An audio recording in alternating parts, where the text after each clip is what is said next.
The students have completed a very challenging year, and this afternoon is a culmination of their efforts. We have an entertaining program for you this afternoon to celebrate and graduate 20 Bravo in honor of one of Test Pilot School's distinguished alumni. Ladies and gentlemen, please rise for the presentation of the colors and the playing of the national anthem. Please remain standing for the invocation by Chaplain Velarde.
Let us pray. Lord God, we thank you for your goodness and your generosity toward us. Today we celebrate a dream that has come true for TPS Class 20 Bravo. It is right that when a milestone is reached that we commemorate such an event. These accomplished professionals have completed their course. The pilots, navigators, and engineers before us have earned the right to lead developmental flight tests for our nation and our allies. We pray for future success in every aspect of their work, and that they would continue to develop and hone all of the proficiencies required in its fulfillment, whether it be sound judgment, leadership, mastery of flight controls, comprehension of data, or the invaluable analysis, synthesis, and evaluation that is key to success in these demanding and exceedingly technical endeavors. We rejoice that fulfillment of their training has been achieved. May this day indeed be one of celebration, where we delight in their accomplishment and look with confidence toward their future. We also pause to show appreciation for instructors and all they sought to teach. We are thankful for the instructors, staff, family members, and friends who have been vital to the success of these talented airmen. We are grateful for their encouragement and support. We are also indebted to all those who came before them and who paved the way. We know that these graduates have received a legacy. They maintain a sacred heritage. Inspire them to keep the trust of this high calling as test professionals who defend our nation, protect our freedom, and fight for justice. We further request that you would keep these graduates and their families safe, watch over them and guide them. Reveal yourself and your goodness to them. In your most holy and gracious name we pray. Amen.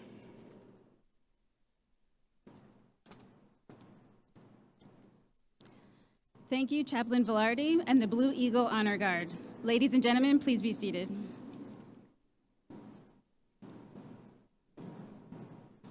I would like to start by recognizing a few of our distinguished guests. Major General Christopher Azzano, Commander, Air Force Test Center. Brigadier General Matthew Heiger, Commander, 412th Test Wing. Colonel Randy Gordon, Vice Commander, 412th Test Wing, and his wife, Mrs. Tiffany Gordon. Lieutenant Colonel Scott Phan, Deputy Commandant, United States Air Force Test Pilot School. Mr. Dave Van Hoy, Technical Director, United States Air Force Test Pilot School. Our guest speaker this evening, Mr. Brian Binney.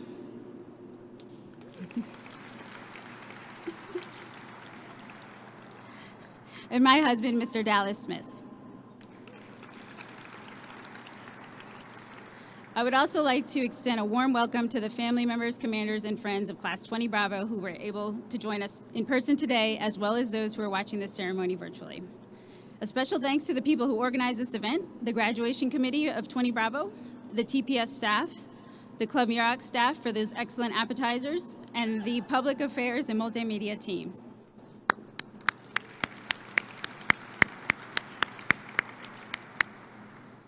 We will now proceed with the recognition of the distinguished alumni.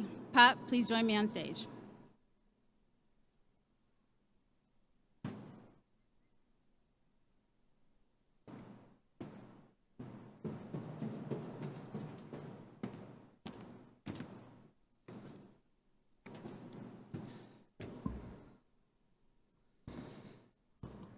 Our distinguished alumnus is General Jacqueline Van Ovost. Jacqueline Van Ovost was born in 1965 in Arlington Heights, Illinois. Jacqueline's love for airplanes came from her father. Her father owned a flight operation in Florida where she fell in love with aircraft. She even obtained a pilot's license before she could drive her car. After graduating high school, she earned a Bachelor of Science in Aeronautical Engineering from the United States Air Force Academy in 1988. At this point in history, women were not able to fly fighter jets. Jacqueline's passion for aviation inspired her to write her wish list, listing all the United States fighter jets she wanted to fly. Knowing the response was going to be no, she attended test pilot school.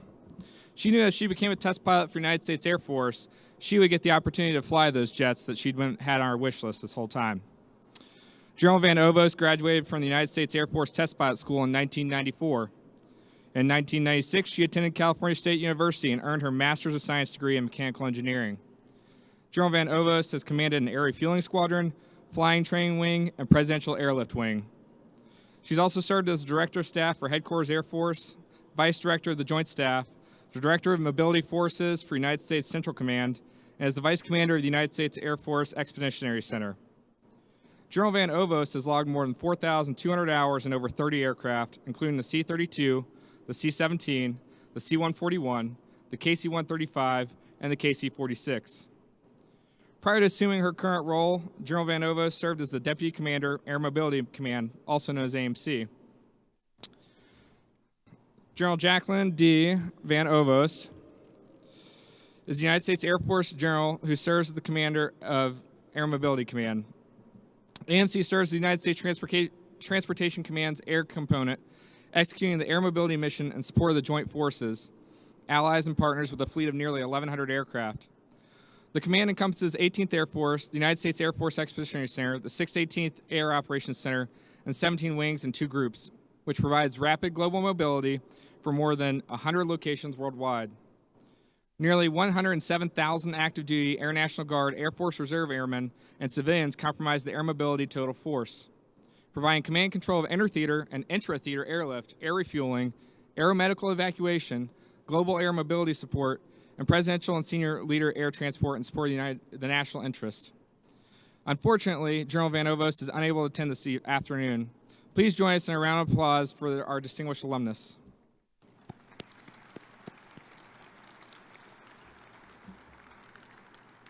I will now return the stage to Colonel Pabon to introduce our guest speaker for the afternoon.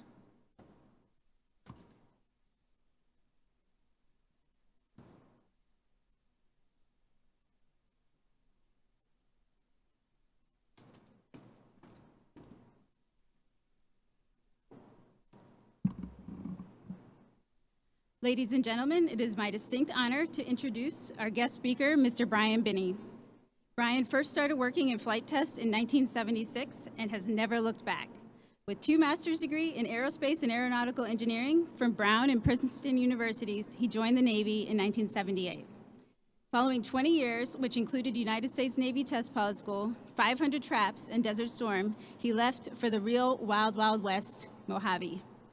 After another 20 years came and went, where Brian was a test pilot for all of the 4 manned spaceship programs that have been pursued there. And more recently, he's back in the real world, though, with us now being employed by Northrop Grumman as a test pilot and splitting his time between NASA Armstrong and Mojave. Brian, please join me on stage.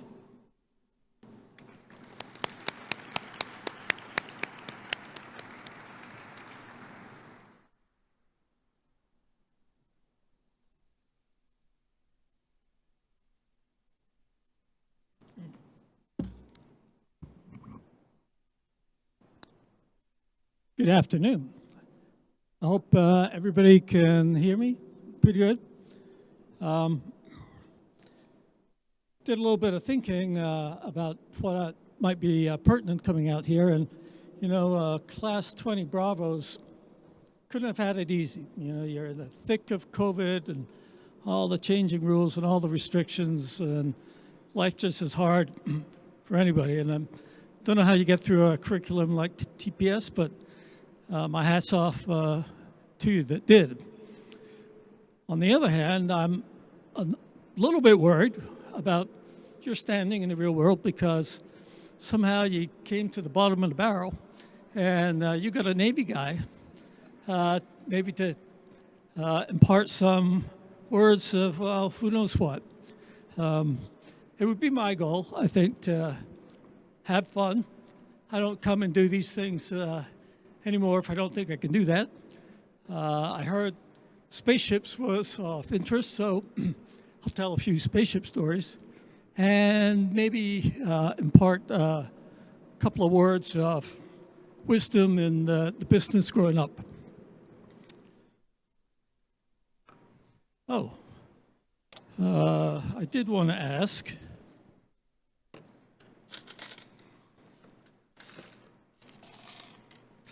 hang on a second, I'm getting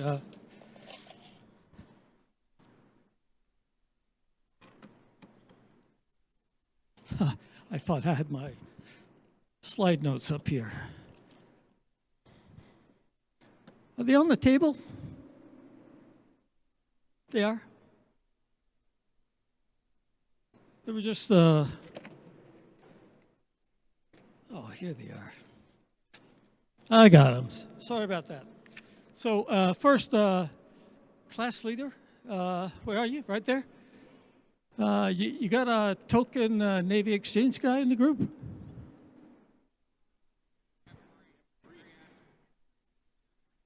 No Navy guy, huh? Okay, well, forget that one. 35 years ago, I was where you are, and up on stage was Tom Clancy. And somebody must have put a bug in his ear about this particular subject, but one of the things he said to us was, whatever you do when you leave here, don't answer the phone, right? We didn't have cell phones or emails back in those days, but that was his admonition. Are we up? Can you click it? Oh, maybe it's me. Here we go. So, that's what he said, don't answer the phone. We got 2 weeks off before heading to wherever you were going, and I didn't think much about it, but 3 days in, the phone rings, and I think my wife answers and said, well, it's for you. And on the phone is the CEO of the test pilot school. He says, Brian, we got a student that, you know, didn't do real great on DT2. This is what they call it back in those days. You evaluate an aircraft. But we're going to give them a second chance. And the aircraft they're going to do is the A7. You're an A7 guy. We're looking for you to make sure that this individual gets through the second time. Okay? Are there any questions? And of course, it was a question, not begging an answer. And that's how I spent my first 2 weeks off after test pilot school. So I hope this is not going to be. Next one. All right. This is supposed to come up a little bit about my background, because most of you don't know anything about it. A couple of unusual aircraft and spaceships, all generated out of Mojave. All those spaceships have one thing in common. They have a fear of turbo boost pumps. So they all have different ways to get around that. And I would say with limited success. This guy, first powered aircraft I ever flew, is a Navion. It's a fly-by-wire, analog fly-by-wire. And it's got these direct side force surfaces on the wings. And this is a really cool thing. Hard to implement, it's just really not practical. But with this airplane, for example, you could set it up to fly an ILS, and you move the stick left or right, and that would put you on localizer. Pull the stick up and down, and that would get you on glide slope. You set auto throttles, and even I couldn't miss. It's wonderful. It doesn't yaw, bank, pitch, or anything. If you're a fighter guy, you can get this airplane in a dogfight with another Navion. We had two, and excuse my hands, but you could be in the gun position, but you can't get your nose up, and you just use side force to slip up and down the inside of the barrel, plus other things. That was fun. And this isn't. There we go. Naval aviation. I got to give just one plug out there. This picture is taken after Desert Storm 1, 1991. In case you weren't around much then. But you would think most of the action or trouble was over with Saddam. But I'm here to tell you that's not really the case. The exciting part was when you're coming back, I was flying Hornets, you're always low in gas. You're about 35,000 feet. Oftentimes you're alone. And now you're looking for the ship. In the daytime, they don't talk to you. There's no nav aids. There's no data links. There's nothing. And these ships never go to where they say they are. And so you just kind of meander around looking for them. And finally you find one, which is a relief. But then your very next thought is, I wonder if it's mine. And believe me, it happened several times. People did not get the ship they wanted. Let me just give you a little feel for this guy.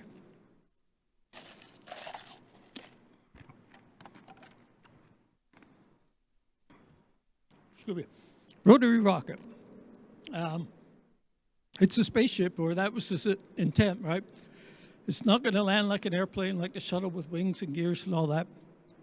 It's going to eliminate all that structural mass and instead come under a rotor disc. A couple of things worth noting. That rotor disc is driven by torque motors or little rocket motors on its blade tips. So that means as you spin this thing up, the pressure combustion chamber to those little rocket motors increases because it's being pumped centrifugally by the RPM of the blade. So if you have a set condition of, say, 300, and you get a 5 RPM increment, then the blades spin faster, the thrust is more, it wants to turn faster yet. The time to double, 4 seconds. That meant within 10 seconds, you were beyond 20 RPM on the high side, which was about what we had to work with. And past that, you could expect some sort of structural failure. And 10 seconds on the low side, well, the blades wouldn't have enough energy to hold you wherever you were, and you're coming back down. That was one feature. Another feature was if you lift this thing up, and it was real easy to kind of get this wobble motion going, as you might imagine.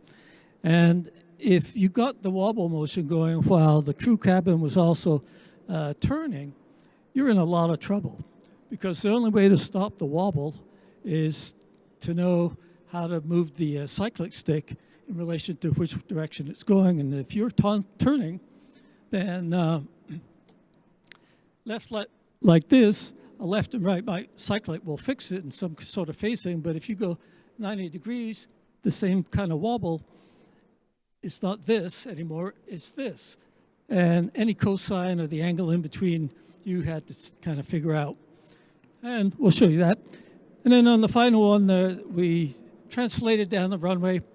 This thing is speed unstable, so once it gets going, it wants to fall over, so you got to prevent that. And you'll also notice the tip rockets turning at 300 RPM. There's 4 of them. You're thumping yourself at 1200 RPM. And that, you can see it clearly on the video. So there's supersonic exhaust coming out of tip rockets and impacting the aeroshell right about there. And here's just, because I think it's fun, a little bit how it looked.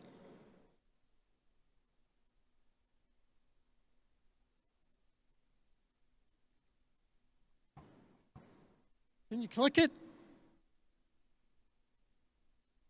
One more.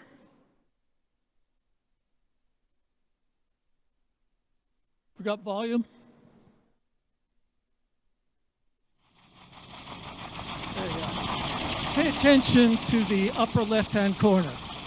This is our first ground run-up.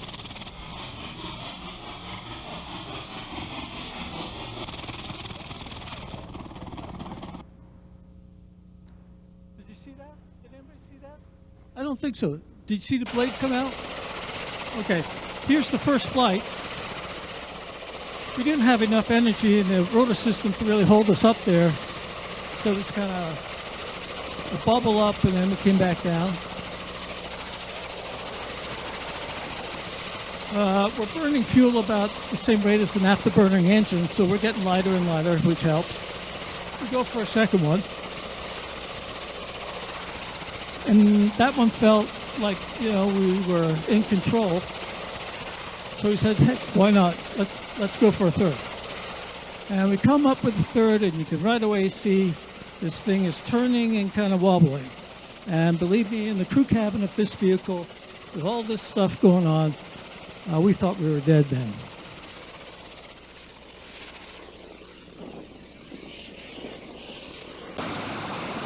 And then here it is translating down the runway. In the next profile shot, you'll see the wake hitting the aeroshell. I'm not sure if you can make that out, but there's an awful lot of energy being imparted to the vehicle. When we landed after this flight, the 6,000-pound tank that held hydrogen peroxide had separated from its cradle. Now it's just hanging via the plumbing that takes the propellant up to the rotor shaft. So there was a lot to learn. It was a great test pilot program. It didn't garner a whole lot of respect, but besides all that, it was fun to do. And if you can see this sign, I really like this picture because I always read the yellow sign as saying, "Drop dead." Because I'm pretty sure that was what was going to happen had we continued with that program. There was, next, there we go, Proteus. Next, please. Was able to fly that to Australia during the monsoon season, which is like February, March. Worked out of Darwin, and that was some pretty interesting flying, you might imagine. Next. And then there's Little Spaceship One, apocalyptic only in the sense that it really wrung out all the people that worked on that program. And I'm telling you these things, give you a little feel for my background, not to impress you, not to fluff up my background or CV, but really just to put in perspective the one thing that I think was most terrifying career-wise, and sitting down with this guy. So we'll play him and make sure that next one. From New York, the greatest city in the world, it's The Late Show with David Letterman. Tonight, Donald Trump, pilot of the X-Prize-winning Spaceship One, Brian Binney, and a music and performance by Minnie Driver. Minnie. And also a fine an actress and a wonderful musical talent, Minnie Driver. Yes, she can Minnie sing. Driver on the Minnie show. Driver. She's gorgeous and she can sing and she's a great actress. And I just found out backstage that Minnie Driver and Brian Binney are actually seeing one another romantically. There's talk of them getting married, and that she would be then Minnie Binney. Minnie Binney.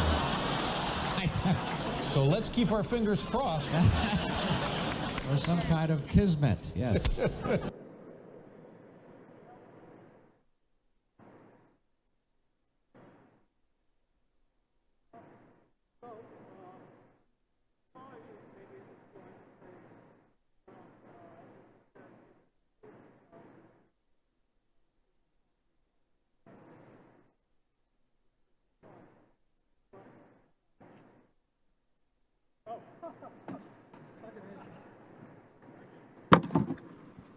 Sorry about that.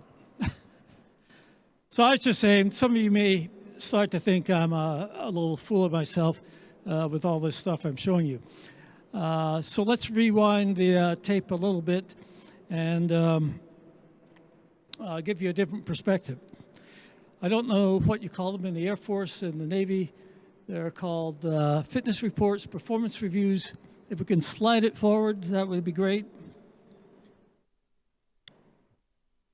And Binney are actually seeing one another romantically. One more. There's talk of them getting married, and that she would be Minnie Binney. Minnie Binney. That's kind of kismet, yes. And Gracie, you may need to help me through these things. So this is my very first fitness report, reporting to my first fleet squadron. I'm kind of nervous. I'm excited. We're going on the USS Constellation. This is Light Attack Squadron 146 out of Lemoore. And you can see the date up there, I believe, if you can circle it. It should say December 80. And if you can read the numbers down below, it kind of looks like a sea of C's down there. On most normal fitness reports, you'll see mostly A's and 1 or 2 B's, that kind of stuff. But there is a D, and the next 2, please. And there's a couple of E's. You know, I never knew you could get an E. I suppose maybe I should kind of say, well, at least I didn't get an F. But all of this came to me courtesy of this guy. No, one back. Oh, you see it? Yeah. That's the commanding officer. His name is Bud Orr. And Big Bad Bud Orr, pretty much had me dead and buried. The only person I ever showed this to at the time looked at this and said, you know, Brian, you're screwed. But he didn't use that word, of course. And now this is a real dilemma, right? Next one. Because this is what I wanted to do. Here I am. I'm young, enthusiastic, capable, able. But how do you crawl out of that hole? So that was a real problem. So what I did, I didn't know anything about this stuff back then, but it's kind of what it's called, the 1% rule, 2% rule. And the 1% rule suggests that if you take any part of your life, whether it's your parenting skills, your finances, your health, spirituality, hobby developments, whatever, if in any of those little areas you just make a little improvement, not saying it's easy, but we're only asking for small improvements. If you keep that up, next one, please. There's the math. You probably can't see it, but after a year, from wherever you started, you're almost 40% better off. Well, 40% is not nothing, and if you keep that up for a couple of years, you could be back on your feet and in business. The other side of that coin, however, is not so pretty. If you become instead trying to improve yourself, despair, despondent, dejected, deranged, and you make, next one, you let your kind of self go to where things start slipping away from you after the end of a year, wherever you started, you got nothing. Nothing, okay? So it's really an important distinction. Final one. I was quasi-aware of some of this, but it didn't take me 1 year, 2 years. It was the biblical time span of 7 years before I got the nod to go to test pilot school. And, you know, I was pretty damn proud given from where I started. Let's see, what's next? Okay, let's press on. Clicks out of sequence. But let's say we take your entire class, you're bright guys, you're smarter than you were a couple of years ago, and maybe some other of your friends, and we put you back in university with all the resources available for people to help you design and manufacture, build, or whatever. Let's just press through this, please. And we're going to give you 3.5 years to do the following. Build a mothership, a spaceship, a rocket motor, the avionics, the ground simulator, pilot training, flight testing, and go to space. All right? That would be your class program for college. A pretty good one, but I think you'd all agree, pretty hard to do. This is the first flight of Spaceship One. We need some volume here too, but I think it's kind of funny because most people haven't seen it. And this guy's at the top of Mojave Control Tower, and the first words you might hear is Bert saying, "Go." Go.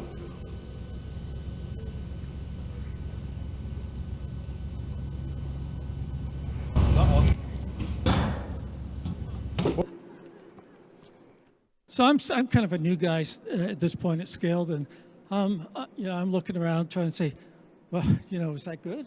Are we pressing on, or what's the story? Next. But Bert was undeterred. I had a slide up, I thought, just showing you who the main players were. Bert Rutan. Anybody here familiar with that name? A few. Well, you know, he's a world-class aeronautical engineer, designer, built 45 different airplanes. We get to flight test them out at Mojave. Really a busy guy, prolific. And the test pilots for the Spaceship One program were a young fellow named Peter Sewell, myself, and Mike Melville. The age span between them and Doug Shane, who was mission director, was 30, 40, 50 for me, 60 for Bert, and Mike Melville was about 63. This is a cockpit, pretty Spartan thing. You got stick and rudder pedals, and around the periphery, a hodgepodge of other controls that you need to make things work.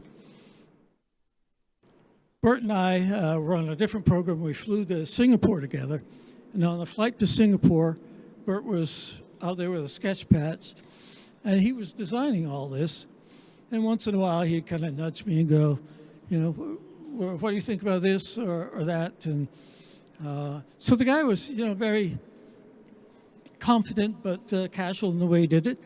And that was how the cockpit of Spaceship One got designed. The one glass display in the middle, homebrewed avionics, was the standard attitude, airspeed, altitude in the top, and on the bottom some system diagrams or a moving map display. So all, you know, pretty basic stuff. Let's see what's next. This is another clip. Once the flight test program got started, we really didn't waste any time. The first flight was just to get the airplane off the hooks on the mothership and land it. Second glide flight, we came off the mothership and we broke the ship in half into feather configuration and checked that out, and it worked just fabulously. And then the third flight, we're going to do a aft CG sort of handling qualities. This would simulate if the rocket motor didn't light and you have all this fuel backed up toward the end of the vehicle. When the video wakes up, you'll hear Mike say, There's 90, big picture, and take it from there.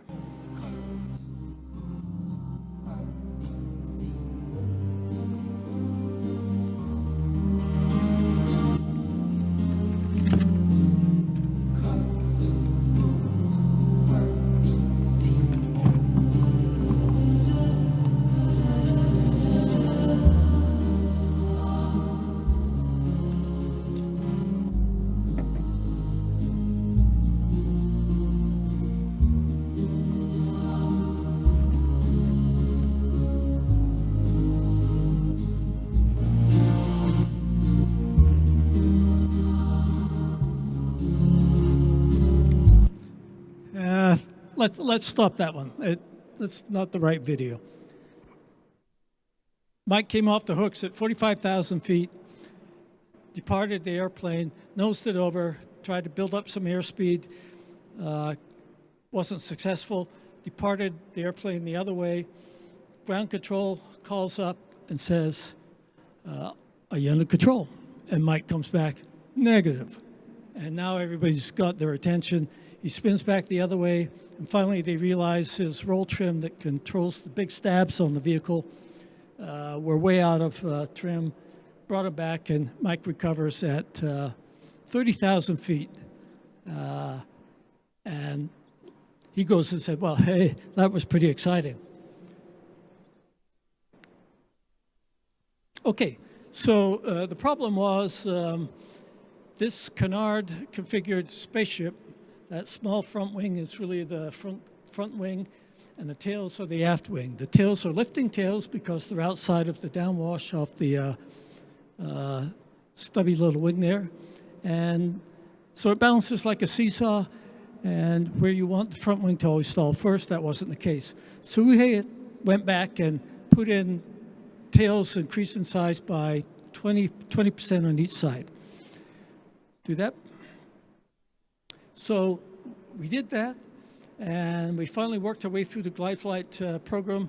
I got the very last flight, kind of a mop-up flight for all the corner envelopes, and now we're going to do the first powered flight. First powered flight wasn't very long, but it was designed to go through transonics to supersonic, deploy this feathering mechanism to recover, and come back and land. So all of the boosting stuff went pretty well, and I'll show you a little bit of that in a moment. But now, this is now coming into the landing pattern.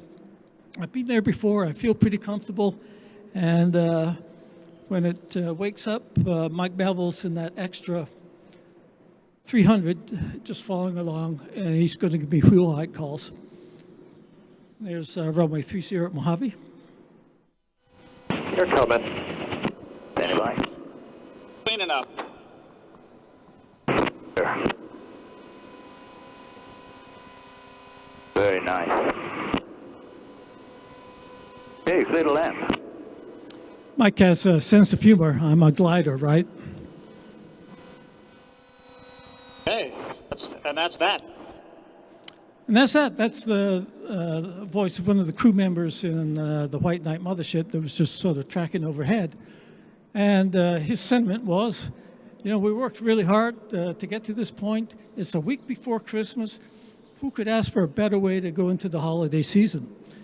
And I could get the sentiment, but that's not quite the end of the story. Let's press the next one. This is the next 10 seconds. I don't know if you could hear what that guy said, but I was saying the same thing in French.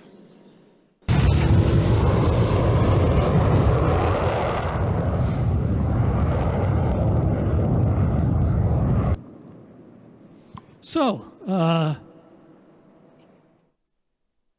what do you think of the optics of that? Not too hot. There was a guy up in the control tower taking pictures. This, you remember, was the 100th centennial celebrations of the Wright brothers' first flight, so there's kind of a bit of a hubbub of interest going on. And next, there it is. I'm kind of here to tell you, you can go through your career and you can build 100 bridges, but you get a little bit of dirt and a plastic spaceship, they're not calling you Brian the bridge builder. And this was going to be a problem because what you're going to do to kind of climb out of this. And I'll try to explain what was going on. Next, please. Oh, yeah. I remember when I lost my mind. There was something so pleasant about that place. Even your emotions have an echo in so much space. Okay, so those acts really represent pretty well what was going on emotionally with everybody on the team. And next. So that flight was on a Wednesday. On the following Friday, 2 days later, Burt Rutan and I are off golfing. This is something we have always done. We're good golfing buddies. And while we're on the road to the golf course, Burt's driving, he tells me a story. He says, "Have you ever heard of Doug Sanders?" No. Well, Doug Sanders was 1965 with a one-stroke lead on the 18th hole at St. Andrews to win the British Open Cup. A big deal, okay? And he has, give me another click. He has a 2.5-foot putt to win that championship. And as he's over the hole, he's scoped it all out. He's ready to take the putt, and a leaf kind of blows in and stops between the ball and the hole. So he bends down and gets rid of the leaf. Now all the commentators in the background are saying, "Doug, whatever you do, step back, go through your routine all over again, and then hit the ball." Doug doesn't do that. He gets right back over the ball, gives it a little putt, and he misses.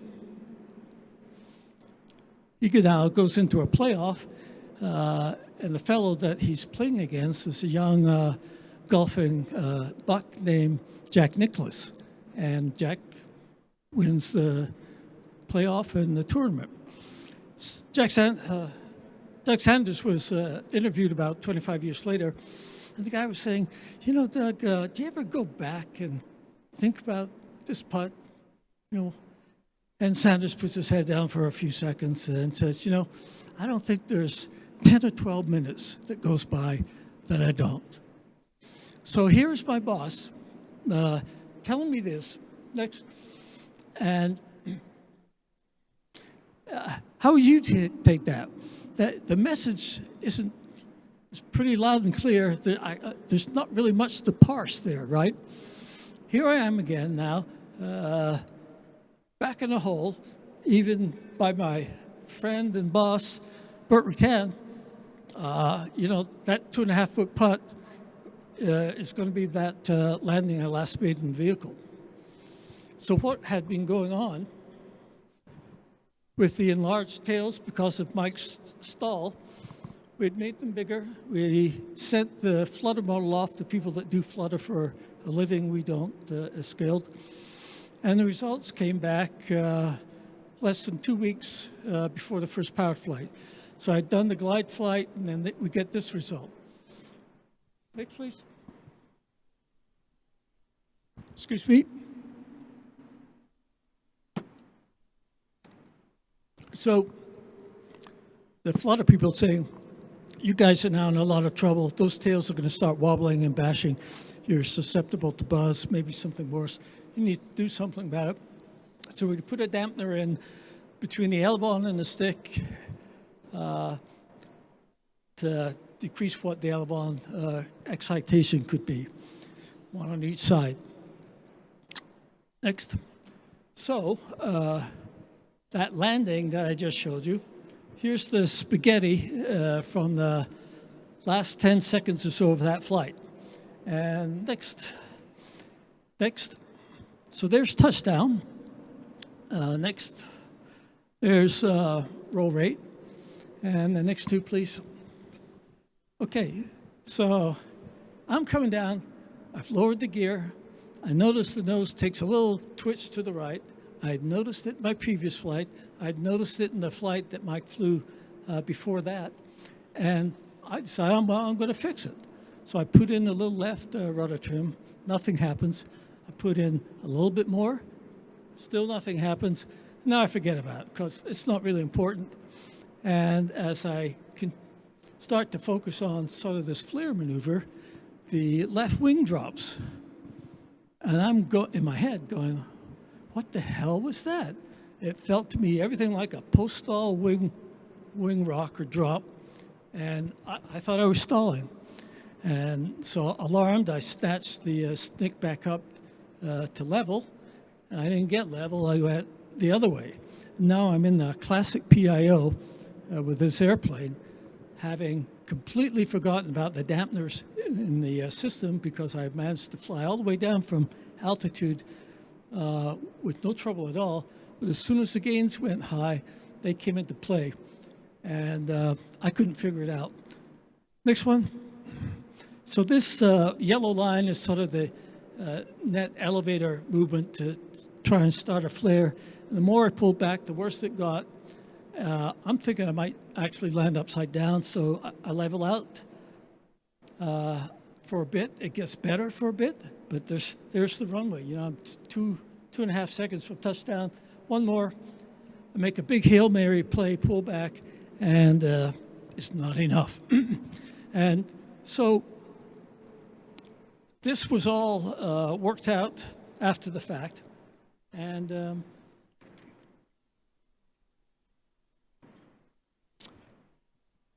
you know, it took me maybe 10 minutes to just run through this for you about what was going on. And what do you think is people walk away with? This? Oh, I got one more for you, sorry. This is the engineering one. Bodie plot, if you just, there you go. If you plotted the natural frequency of that roll rate against frequency, you would see that there was a 9-degree phase shift between what I thought I was doing in the cockpit and what's going on out there in the tail. The 90 degrees comes in because you control roll initially by force, and then you sort of position it where you want to be. So because the dampeners were in there, they were aluminum, they had some kind of oil that didn't like getting cold saturated, and whether they were excited or not, moisture would gather on them, and they had a breakout force measured of 12 pounds. And so you just imagine, I don't know, writing your signature with a pencil that starts out at 12 pounds and then goes to nothing and then back up again. So that was kind of what I was fighting. Now I took you 10 minutes to say that. And what do you think people remember? Well, I'm here to tell you, they don't remember any of that. It's not what sticks. Test pilots are groomed to say, well, bad luck for Brian, but I probably would have sorted it out and wouldn't have been a problem. That's our nature, right? So that flight was back in December. It's now 9 months later. We are going in for the first powered flight for the X Prize. And I have not been in the cockpit of the spaceship. I've just kind of become the white knight bus driver. But I'm still playing the game like I'm a viable person on the team. And this is a little bit of the first X Prize flight.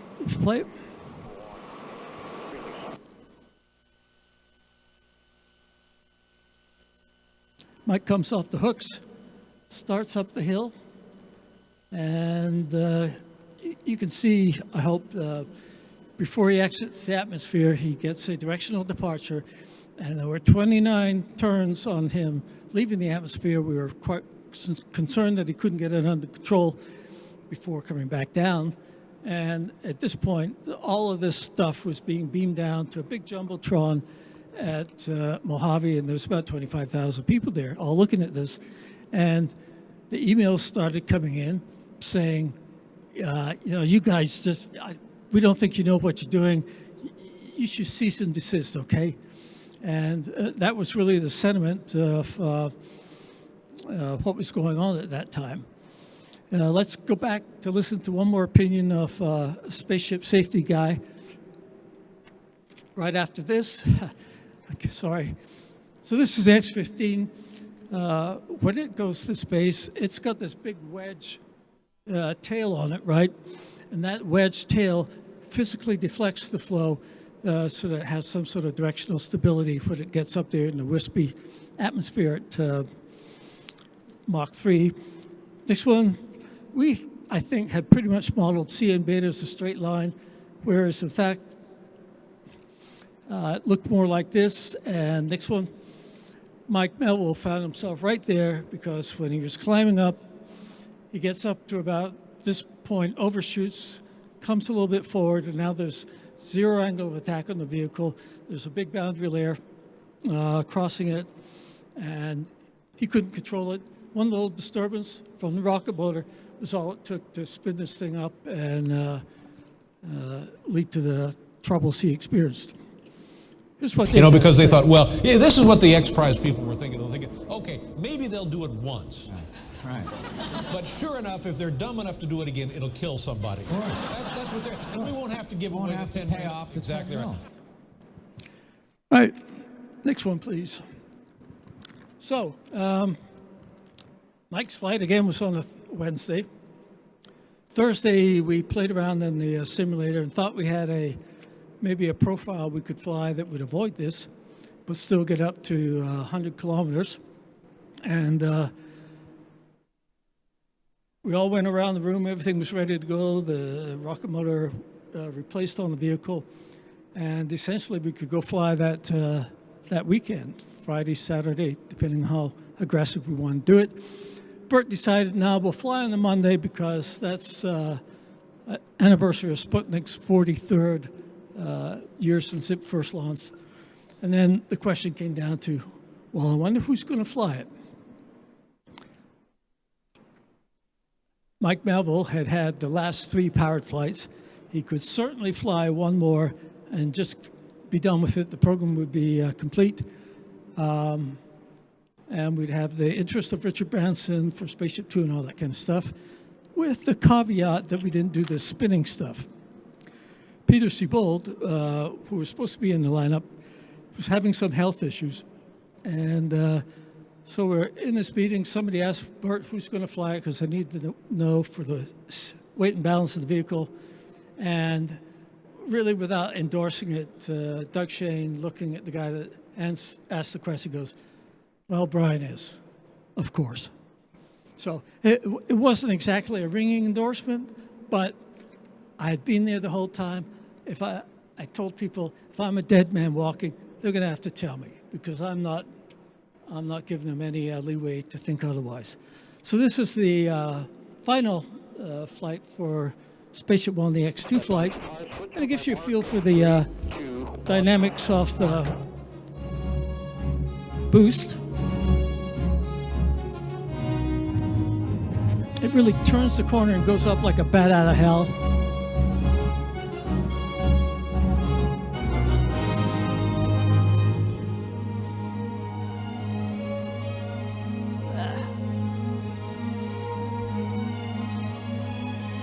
There's a little bit of shaking. The rocket motor goes through different stages to keep you awake. And then the view is wonderful. Weightlessness is wonderful. It's just a great, grand place to be. And if you look real hard, you know, there we are right down below, 70 miles below the spaceship. So that flight went up to 100 kilometers, got the $10 million. It was bullet straight, didn't have any roll rates, which was good for PR and Sir Richard. And then it continued on its way past the X-15 altitude record set in 1963. So it was all a good day. Everything was great. And that should be the end of the story, but there's one more little item that I think is worth bringing out. 6 months later, we've been selected for the Collier Trophy. The ceremonies are in Washington, D.C. at the Air and Space Museum. Little Spaceship One's going to find its place up in the milestone exhibit between the Bell X-1, the Spirit of St. Louis, and the X-15, whose altitude record I just beat. And there, I'm on stage with the president of the ANA. That's the governing group that does all this admin stuff. And there's a lot of programs that are on this trophy. Not that many names, but my name is on there with many of the founding astronauts. And the guy that's having to shake my hand for a job well done is none other than Bud Orr. So after 25 years, everything comes through full circle, kind of a pretty good redemption story, if I might say so. And then a couple more. Spaceship 1, Spaceship 2. Spaceship 2's a fascinating vehicle program all of its own right next. And if you're interested, you can pick up Test Gods, which just recently came out in May, or you can pick up my book, The Magic Menace Spaceship 1, that came out at the end of last year. Pretty much that's what I have for test piloting stuff. Just remember, don't answer the phone. Thank you.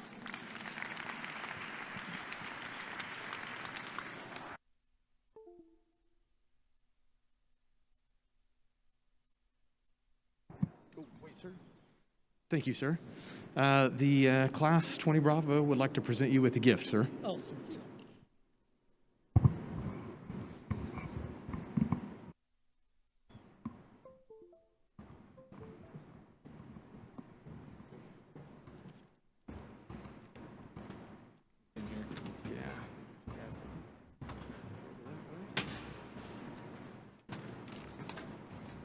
So on behalf of the class, we appreciate you taking the time out and coming in and sharing some of your stories and some of your wisdom with us. And we'd just like to present this list. We've all signed it, so Okay. Thank you so much. appreciate it. Thank you. Yep. Great job.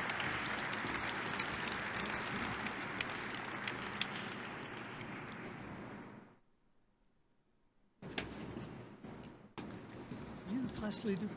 No, sir. I am their flight commander. Well, even better. Excellent. There's a whole bunch of these. Okay. There's some stuff in the back that gives the website, name of the book. Two of them are marked. I meant to bring the books in, forgot. But two of them are marked for I owe you a book. So I'll leave it to you or somebody to divvy them out. Yes, sir. Thank you.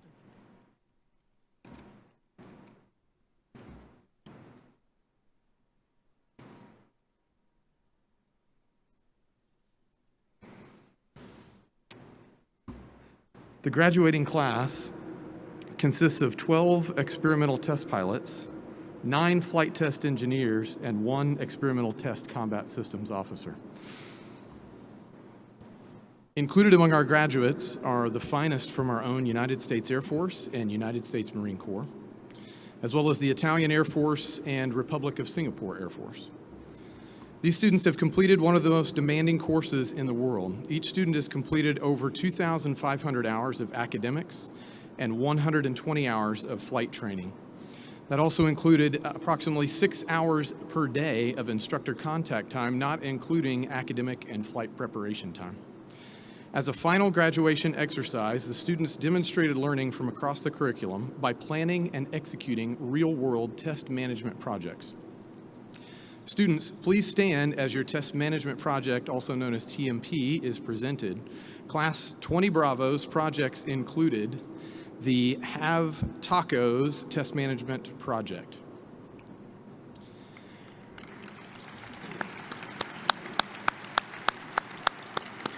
Have Tacos was the test pilot school's first partnership with the United States Space Force. Satellite hardware was installed on the 586 Flight Test Squadron's C-12J testbed and flown over the Vandenberg tracking station. The aircraft acted as an airborne satellite surrogate in order to conduct testing for the ground station that normally would have required test time on operational satellites. Testing was accomplished in support of the United States Space Force Satellite Control Network through a partnership with the Aerospace Corporation. Students demonstrated the utility of airborne satellite surrogates to accomplish test objectives, which cost several orders of magnitude less and reduces the timeline from years to just days. The test team included Captain Blake Morgan as the project manager and flight test engineer, Majors Christopher Johnson and Kyle McLeod as test pilots, and Captain Joshua Judy as Test Weapon System Operator, or Officer, excuse me. Next is the HAV Pimptastic Test Management Project. Please rise, thank you. The HAV Pimptastic TMP tested the thrust and aircraft performance differences between baseline and adjusted J-85 engines on T-38C aircraft. When the Air Force converted from T-38As to T-38C model aircraft, compressor stall events significantly increased and led to several Class A mishaps. Previous testing by Arnold Engineering Development Center and the Test Pilot School showed that a small adjustment to the minimum nozzle setting produced increased compressor stall margin. The test team conducted thrust and performance testing on the horizontal thrust stand and at operationally relevant flight conditions to determine the cost of the engine adjustment. In addition, HAV Pimptastic brought back T-38 control room telemetry capability to the Test Pilot School, which will enable future curriculum events and flight test research programs. The test team included Majors Taylor Van Tiger as the project manager and test pilot, Major John Nygaard and Captain Mattia Nucirelli as test pilots, and Major Jeremy Jiang and Captains Cody Atkins and Cameron Kleitz as flight test engineers.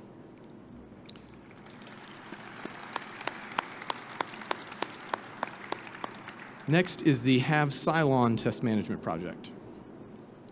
The HAV Cylon TMP tested the ability of artificial intelligence, also known as AI agents, trained in simulation to accurately perform flight test maneuvers in the Calspan Variable Stability System Learjet.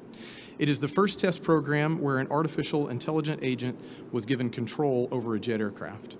A major objective was to demonstrate the transfer from simulation to the real world for agents trained with and without automatic domain randomization. A total of 6 AI agents perform basic tasks such as level, acceleration, and deceleration, speed, altitude, and heading captures, as well as complex tasks such as rejoins on an F-16 lead aircraft. The test team also observed human factors during flight testing to provide insights and lessons learned to the flight test community as we conduct future testing of AI agents. The test team included Captain Matthews Borek as the project manager and test pilot, Captains Jan Tope and Ryan Lurson as test pilots, Captains James Tipton and Derek Lacoste as flight test engineers.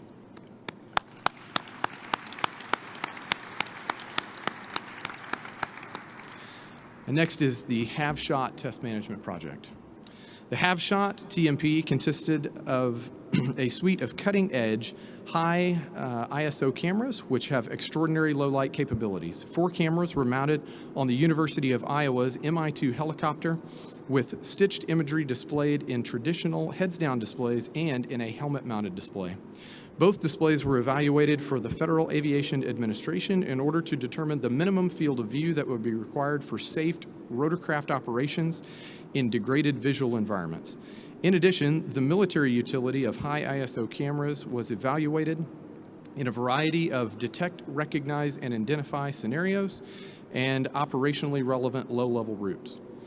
The test team included Major Brijan Patel as the project manager and test pilot, Majors Ross Elder, Spencer McIntyre, and Benjamin Nauman as test pilots, and Captains Michael Macchia and Ryan Reed as flight test engineers.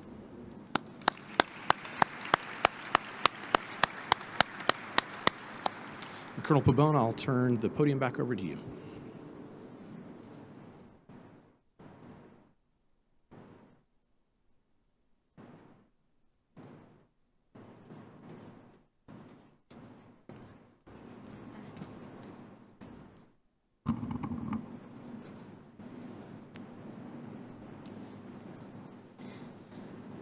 Before we announce the student awards, it seems only fitting to recognize the group of outstanding professionals who were directly responsible for the teaching and training of these new graduates. Although many of them are not here in person today, please join me in a round of applause for all the TPS faculty and staff, including attached personnel, past and present.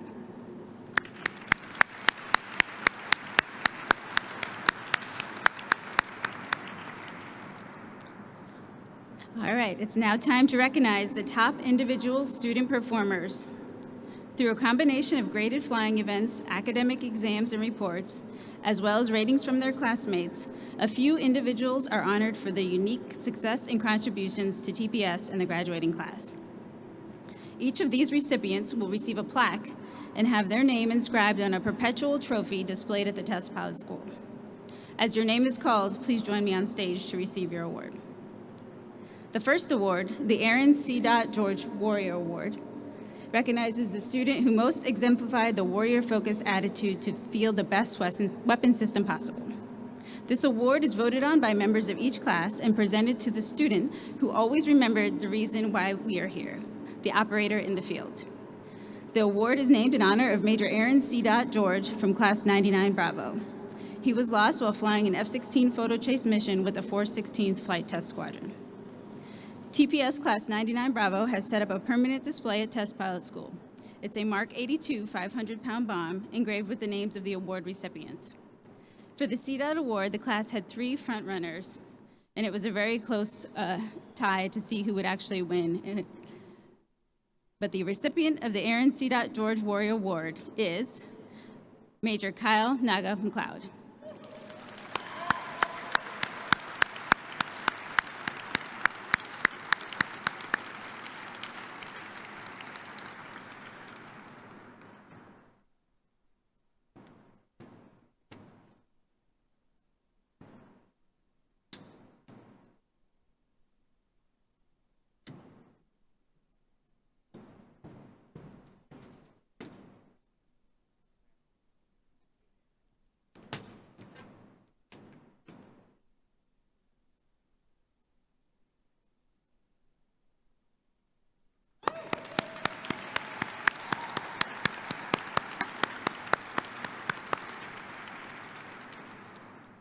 The second award, the Ellison Onizuka Prop Wash Award, is given to the one person who contributed the most to class spirit and morale. Captain Onizuka won the award for TPS Class 74 Bravo, and it was subsequently renamed in his honor after he was lost in the Space Shuttle Challenger tragedy. The recipient of Class 20B Onizuka Prop Wash Award is Captain Cameron Banjo Kleitz.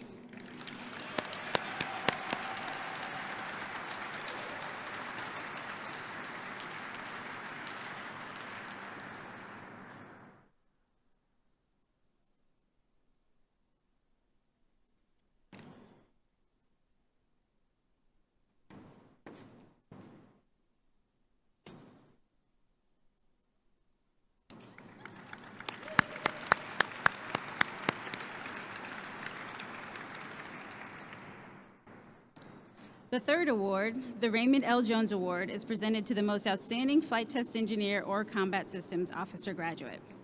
The award is named in honor for Colonel Raymond L. Jones. Colonel Jones was a former staff instructor and deputy commandant of Test Pilot School. He was instrumental in the formulation of the flight test engineering program. The recipient of the Raymond L. Jones Award for 20 Bravo is Captain Joshua Viper Judy.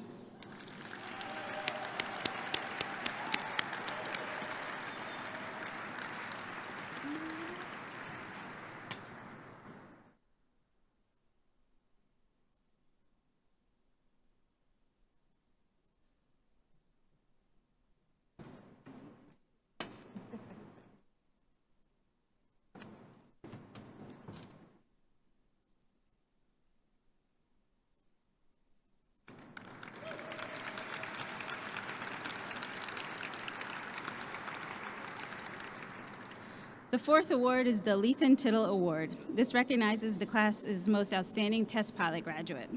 The award is named after Major Frank Lethan, TPS Class 61 Charlie, who was lost in 1966 while flying with the Thunderbirds, and Major David Tittle, TPS Class 55 Delta, who was also lost in 1966 while testing the XV-5 vertical takeoff and landing aircraft here at Edwards Air Force Base. The recipient of the Lethan Tittle Award is Captain Ryan Bolo Lurson.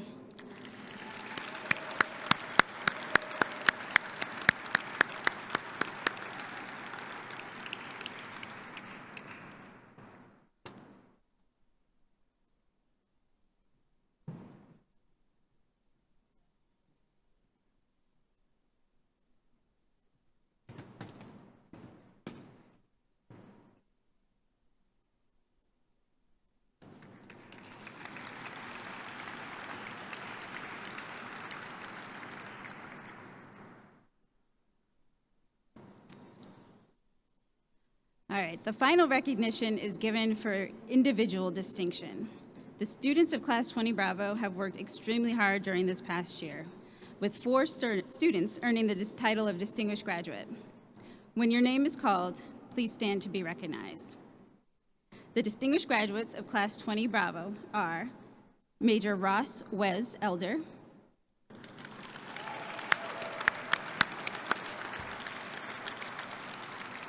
Captain Ryan Bolo Lorson,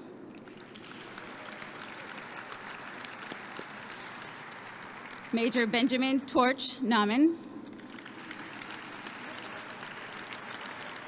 and Major Slap Nygaard. Sorry, John Slap Nygaard.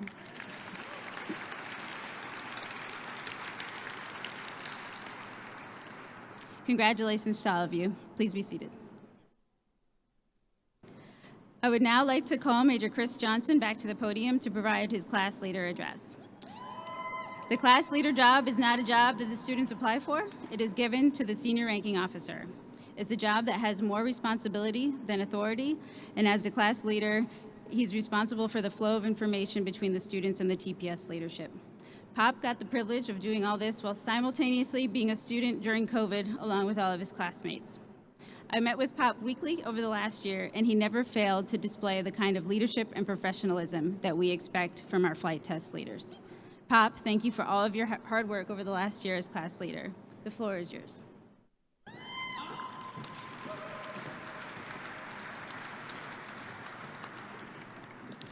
Thank you, Colonel Pabon. So the theme of my address tonight is thank you. I want to start by saying thank you for being here today to support us as we celebrate the transition from being students to test professionals. Thank you to all the staff for making this event possible. And to our instructors, thanks for taking the time to re-explain the same concept over and over again. This last year has been hard, which I think I can confidently say all the students would agree on. That said, without the love and support of those in this room, as well as our extended family and friends who couldn't be here today, thanks to COVID, not only would this past year have been more difficult, it may not have been possible. On behalf of the class, I want to say thank you for supporting us in chasing our goals. Thank you for being understanding when we weren't able to talk on the nights or the weekends or the holidays.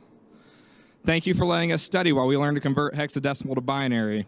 And don't forget the leading zeros. We found out that ice cream can indeed get colder when it falls on the ground, courtesy of the first law of thermodynamics. We learned what altitude you're at, the altitude that you're at limits the size of the drinking straw you're able to use. And I'm sure if you ask your grad, they can still do the math for you. The majority of us found out that MATLAB was, well, actually it still is, smarter than us. Most importantly, we learned how much we could learn from each other. About 2 or 3 weeks into the school year, one of our classmates stated, "Gents, this is hands down the smartest group I've ever worked with." I remember thinking to myself, yep, that about sums it up.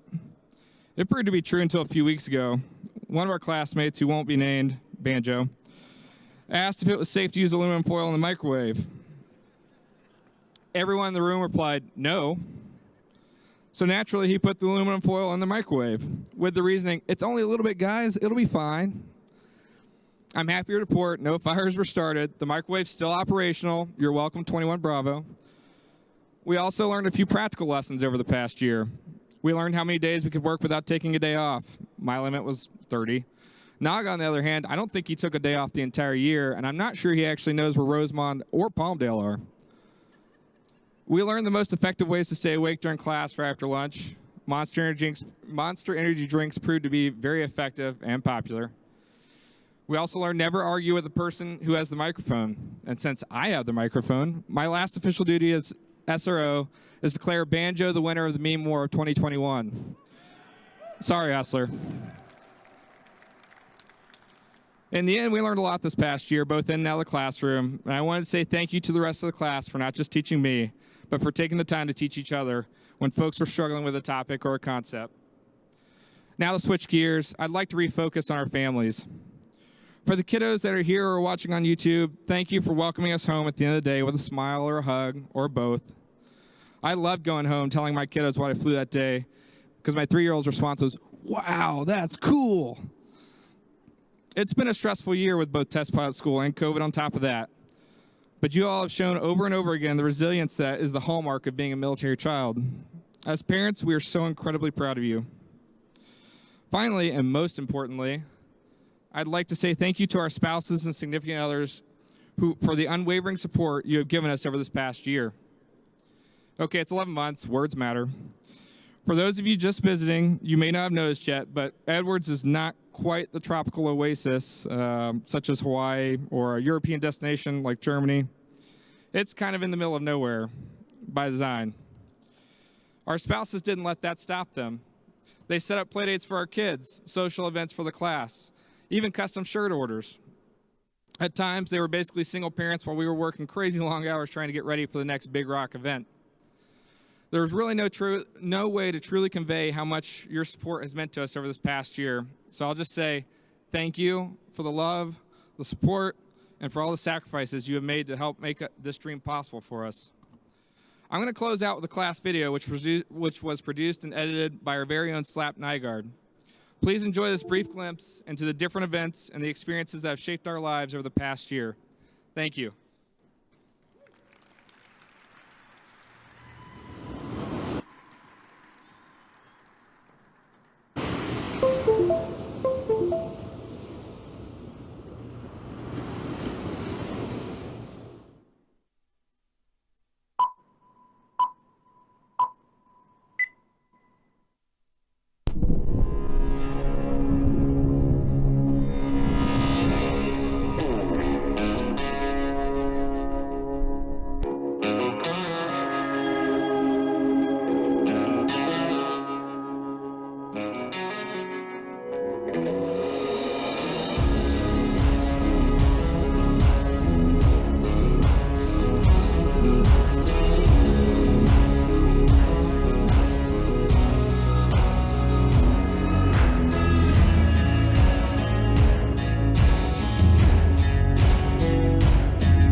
And now for the moment we've all been waiting for.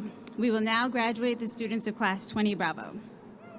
Class 20 Bravo, please rise.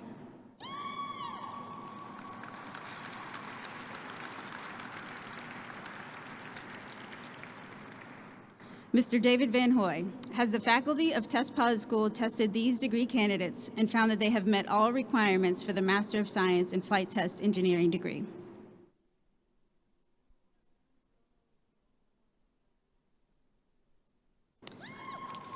Then on behalf of the Air University Commander, by virtue of the authority vested in him by Congress of the United States, I hereby confer upon you the degree of Master of Science in Flight Test Engineering, with all the rights, honors, privileges, and responsibilities here and everywhere pertaining to this degree.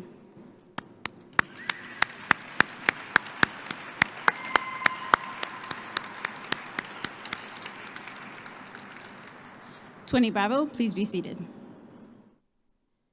Major General Lozano, Brigadier General Heiger, would you please join me on stage for the presentation of diplomas? Graduates, as your name is called, come to the stage to receive your graduate plaque. This is your moment. Enjoy it.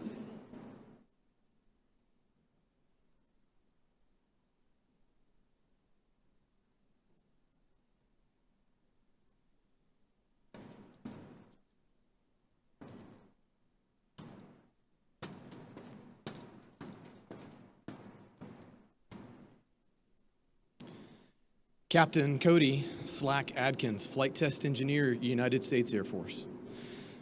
Slack graduated from the University of Tennessee, Chattanooga with a master's degree in engineering management and from the University of Missouri Science and Technology with a bachelor's degree in civil engineering.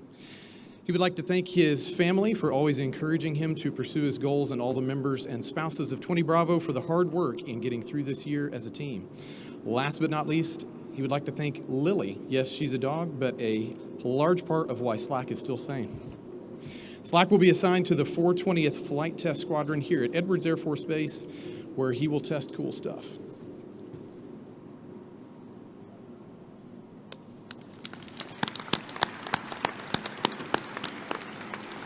Captain Matthews Chaos Boric, Experimental Test Pilot, United States Air Force. Chaos graduated from the Stevens Institute of Technology with a bachelor's degree in mechanical engineering. He would like to thank his amazing wife, Daria, for her love, smile, and support, especially this past year, and his parents for setting an excellent example of hard work and sacrifice and constantly pushing him to do better.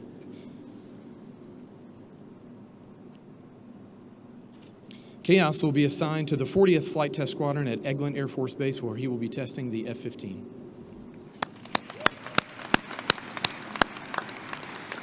Captain Cameron Banjo Kleitz, Flight Test Engineer, United States Air Force. Banjo graduated from Case Western Reserve University with a bachelor's degree in aero and mechanical engineering. Banjo would like to say thanks to his fiancée Libby for her unconditional love and support through this exhausting year apart. He would also like to thank his family, especially his parents here today, for their unwavering support and always encouraging him to pursue his goals throughout the years. Finally, he would like to thank all the members of 20 Bravo and the Test Pilot School staff for making this year an enjoyable experience. Banjo is going to a cool location where he will test interesting things. Major Ross Wes Elder, Experimental Test Pilot, United States Air Force. Wes graduated from the University of Colorado, Colorado Springs, with a master's degree in mechanical and aerospace engineering, and from the United States Air Force Academy with a bachelor's degree in astronautical engineering.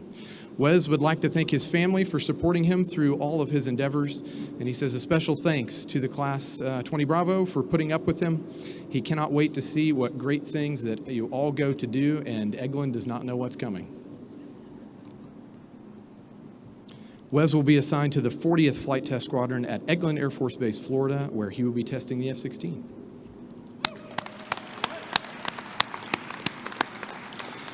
Captain John Sire Ham, Flight Test Engineer, United States Air Force. Sire received his doctorate from doctorate in public policy analysis from the Rand Corporation and graduated from the United States Air Force Academy with a bachelor's degree in operations research. He would like to thank his family for always encouraging him to pursue his goals, and he would like to thank all the members of 20 Bravo, especially Club Huron and Team Tacos, for making this year at Test Pilot School worth it. Most importantly, he wants to thank his amazing wife, Parisa, for her unwavering love and support throughout the year. He'll make sure to return the favor next year. Sire will be assigned to the 46th Test Squadron at Eglin Air Force Base, where he will be testing cyberspace systems. Major Jeremy Halia Jiang, Flight Test Engineer, Republic of Singapore Air Force. Halia graduated from the Singapore Institute of Technology, University of Glasgow, with a bachelor's degree in aeronautical engineering. First, he would like to thank the Republic of Singapore for this once-in-a-lifetime opportunity. He would like to thank his family and friends for always supporting him to be the best that he could become. He would also like to thank his 20 Bravo family for making this place feel like home for him. Most importantly, he wants to thank his superb wife, Rachel, for her understanding love while he was away from her for 11 months. Halia will be assigned to the Republic of Singapore Flight Test Center, where he will test everything that they have to test.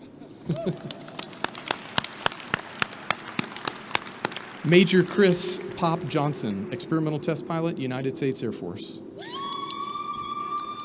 Pop graduated from the University of Management and Technology with a master's in engineering management and a bachelor's degree from the United States Air Force Academy in systems engineering. He would like to say thank you to everyone in 20 Bravo for the teamwork and friendship over the past year and for making the best of a difficult year. He would like to thank his family for their support and understanding while he was unavailable to FaceTime. Thank you to Alden and Milo for always welcoming home with a smile and hug. And most importantly, thank you to his wife, Jamie, for her love and support over this past year, raising her 2 sons and maintaining a full-time job, which was simply incredible. Pop will be assigned to the 418th Flight Test Squadron here at Edwards Air Force Base, where he will be testing the C-17. Next is Captain Joshua Viper Judy, Experimental Weapons System Officer, United States Air Force. Viper graduated from Georgia Tech with a master's degree in aerospace engineering and from Auburn University with a bachelor's degree in aerospace engineering. He would like to thank his wife, Amy. Without her love, he would not have been able to make it this far. Thank you for helping him survive the desert. He'd also like to thank his family for always believing in his dreams to become a test fighter pilot or close to it. And also thank you to 20 Bravo for the bonds you forged over late-night study sessions and post-test whiskey celebrations.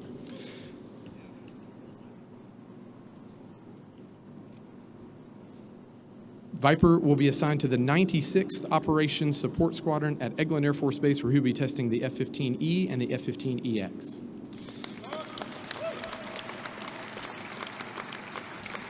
Captain Derek Croc Lacoste, Flight Test Engineer, United States Air Force. Croc graduated from the University of Louisville with a master's degree and bachelor's degrees in electrical engineering. He would like to thank his family for always encouraging him to pursue his goals throughout the years. Thanks to all of his classmates in 20 Bravo and the Have Cylon team for helping him get to the finish line. Croc will be assigned to the 452nd Flight Test Squadron here at Edwards Air Force Base, where he'll be testing unmanned systems.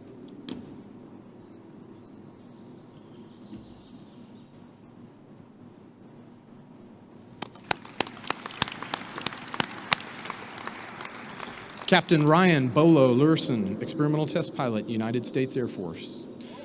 Bolo graduated from Purdue University with a master's degree in aerospace engineering and a bachelor's degree from the Massachusetts Institute of Technology in aeronautical and astronautical engineering.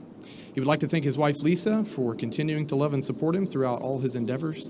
Thanks to his son, Ellis, as well. He would also like to thank all the members of 20 Bravo for helping him achieve adequate performance with extensive compensation. Cooper Harper of 6.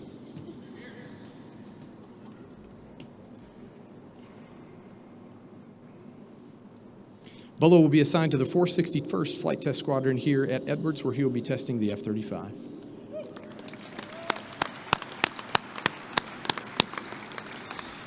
Captain Michael Hardsmakia, Flight Test Engineer, United States Air Force.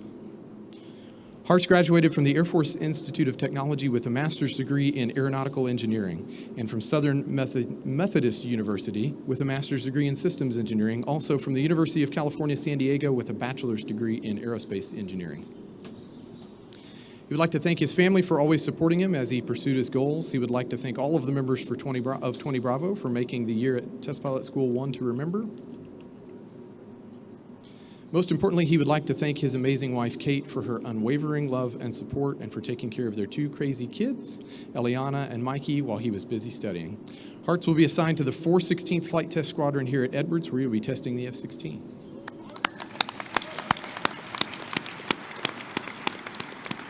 Major Spencer Savage McIntyre, Experimental Test Pilot, United States Air Force. Savage graduated from Rice University with a master's degree in mechanical engineering and a bachelor's degree from the United States Air Force Academy in aeronautical engineering. He would like to thank his wife, Lindsay, for her love and support and patience through the late nights, lonely weekends, and long trips.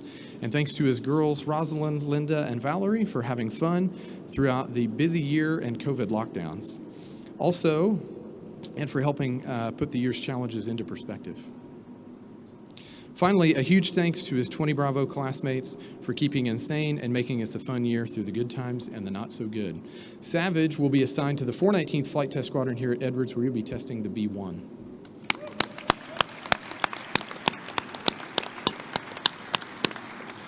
Major Kyle Naga McLeod, Experimental Test Pilot, United States Marine Corps.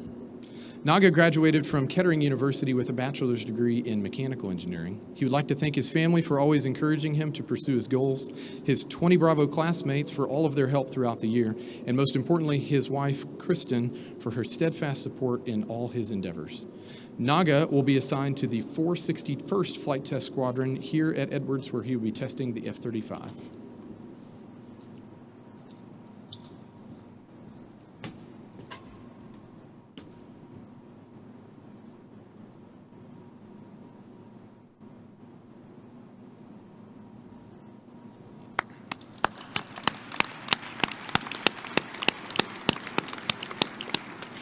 Captain Blake Bandit Morgan, Flight Test Engineer, United States Air Force.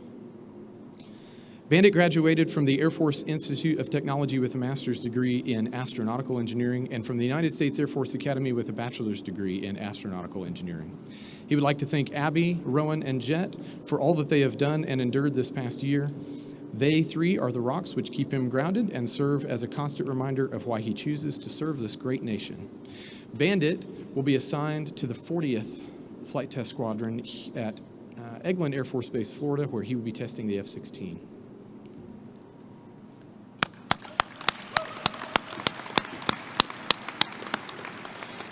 Major Benjamin Torch Nauman, Experimental Test Pilot, United States Air Force.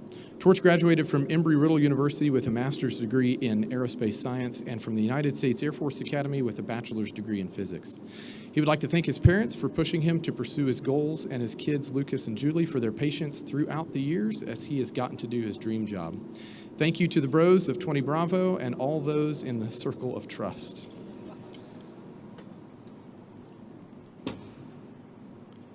Finally, thank you to his wife, Caitlin, for her support, voice of reason, and being companion through life. Torch will be assigned to the 40th Flight Test Squadron at Eglin Air Force Base, Florida, who will be testing the F-15C and F-15E.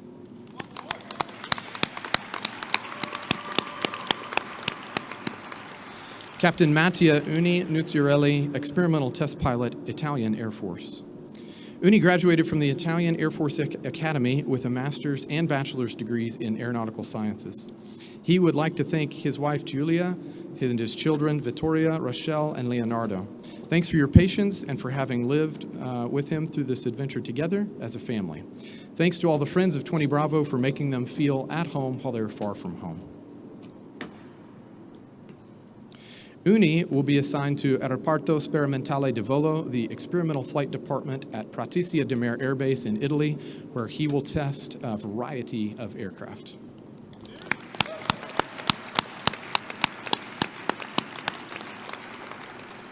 Major John Slap Nygaard, Experimental Test Pilot, United States Air Force. Slap graduated from the United States Air Force Academy with a bachelor's degree in aeronautical engineering. He would like to thank his wife, Laura. She helped him survive the long days and short weekends. He's looking forward to more adventures and beaches soon. He would also like to thank his entire family for their unwavering support and encouragement, and for 220 Bravo for the friendship, tutoring, and hard work and good times. Slap will be assigned to the 40th Flight Test Squadron at Eglin Air Force Base, where he will be testing the F-16.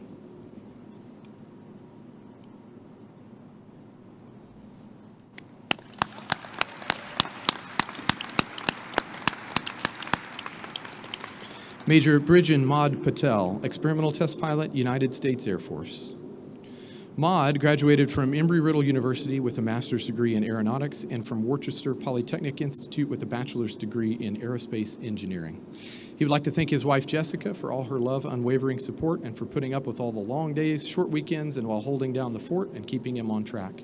He'd also like to thank his mom and dad for all of their sacrifices and tireless efforts setting him up for success. Lastly, he would like to thank all of his friends and family and their support and encouragement, as well as 20 Bravo, for their friendship and all of the good times this past year. Maud will be assigned to the 645th Aeronautical Systems Squadron, where he will be testing interesting things.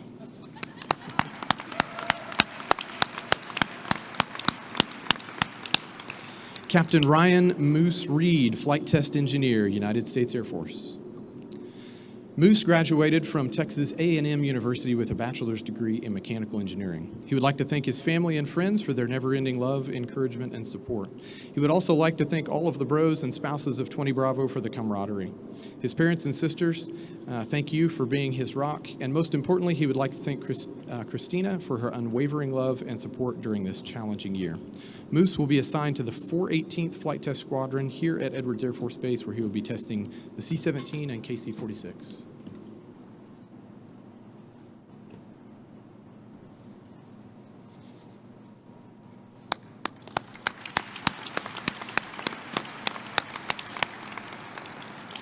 Captain Jan Laser Tope, Experimental Test Pilot, United States Air Force.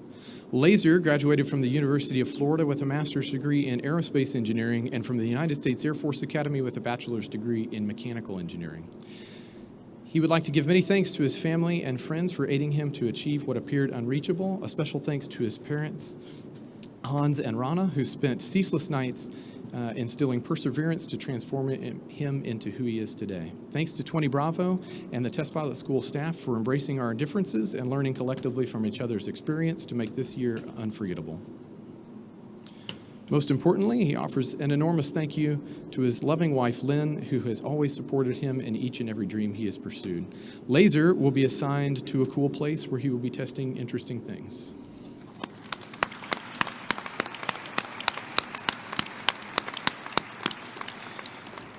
Captain Tucker Cow Tipton, Flight Test Engineer, United States Air Force. Cow graduated from the Air Force Institute of Technology with a master's degree in aeronautical engineering and from the United States Air Force Academy with a bachelor's degree in mechanical engineering. He would like to thank his wife, Emily, for her countless sacrifices and unwavering love and support that made this year possible. His daughter, Harper, for making walking through the door at night the highlight of his day, and his family for all of their prayers and encouragement, and finally his 20 Bravo family for making this year memorable.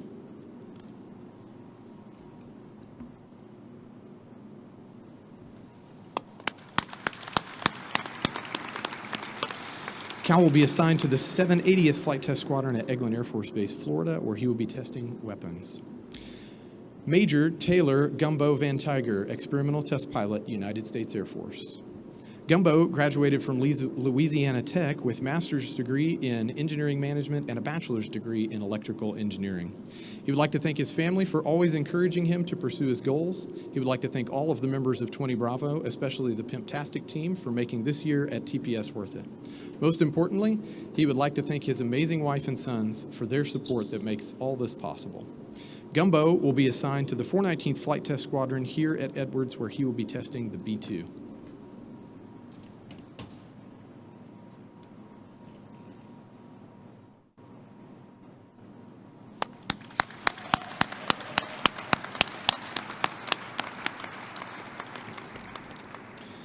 Major General Lozano, Brigadier General Heiger, and Colonel Pabon, thank you.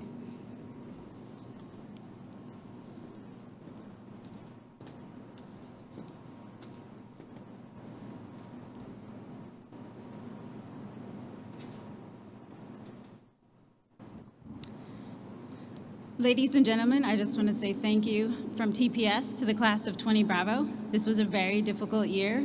A lot of us know how difficult it is in the normal circumstances, and they not only completed the year, they excelled and performed just as well as any other class with all the restrictions we had. So thank you to the class of 20 Bravo.